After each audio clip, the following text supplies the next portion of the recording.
Nah, ketahuan nih. Ternyata inilah salah satu alasan kenapa penjajah Israel terus-menerus menggempur Gaza dan melakukan genosida dan pengusiran terhadap penduduknya.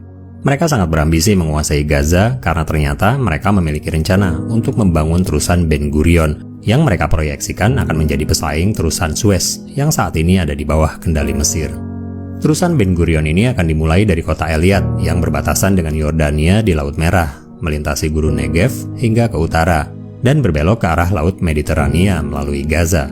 Di sepanjang kanal ini rencananya akan dibangun hotel, restoran, dan klub malam yang akan mengitari kanal tersebut dan melibatkan bom nuklir dalam rencana pembangunannya.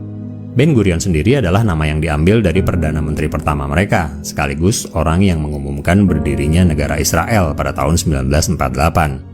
Dialah yang memberi perintah kepada milisi Zionis untuk mengusir ratusan ribu warga Palestina dari tanah mereka yang dikenal dengan Nakba dan memfasilitasi masuknya imigran Yahudi dari seluruh dunia ke Palestina.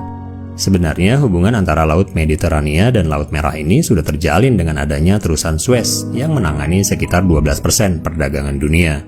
Akses ke terusan Suez pernah ditutup untuk semua pelayaran internasional karena pada tahun 1956, Israel, Inggris, dan Prancis pernah melakukan agresi terhadap Mesir. Hingga saat ini, puluhan ribu kapal melintas di terusan Suez dan mampu menghasilkan sekitar 8 miliar dolar setiap tahunnya. Hari ini, Zionis Israel terus mendesak warga Palestina yang berada di utara untuk mengungsi ke daerah selatan. Sedangkan 800 ribu orang Palestina yang masih tinggal di daerah utara terus-menerus mengalami genosida. Kita telah menyaksikan sedikitnya 11.000 orang di Gaza tewas dalam peristiwa pemboman sejak tanggal 7 Oktober, yang sebagian besar di dalamnya adalah perempuan dan anak-anak. 75 tahun sejak Zionis Israel melakukan aneksasi besar-besaran terhadap wilayah Palestina dan warganya, yang dikenal dengan peristiwa Nakba. Dan inilah yang kemudian sering disebut orang-orang sebagai peristiwa Nakba kedua. Bedanya, hari ini semua orang menyaksikannya.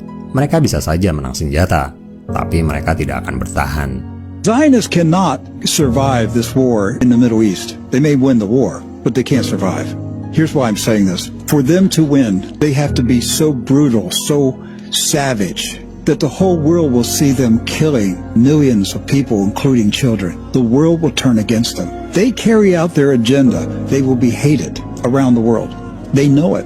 The West, which is primarily the United States and Israel, are in this war, and they have to win. It's not about Gaza, it's not about Hamas, it's now about the domination of Zionism, and if they lose, America becomes a third world nation, and Zionism is put out of business.